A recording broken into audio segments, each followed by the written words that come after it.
Welcome to Kenton Teaches. Enjoy the video. You start by preparing the project and image. Open the folder in Visual Studio Code and copy the picture into a logical subfolder, such as assets/images. Once done, make sure you note the exact file name and extension because relative paths are case-sensitive on some systems. You will use that path directly in your code or Markdown.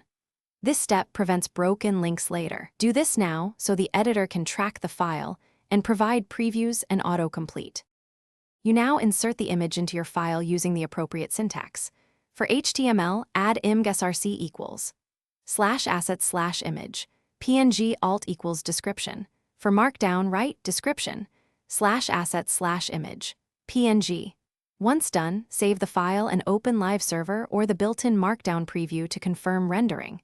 If you import in a JS framework, import the file or require it and use the component's image prop. Make sure paths are relative to the file load. Finish by verifying the image loads and addressing common failures.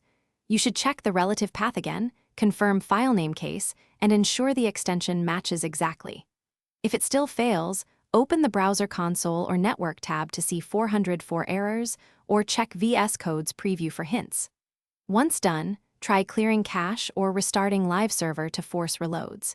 If importing in code, rebuild or restart the dev server. That often resolves module or bundler path issues.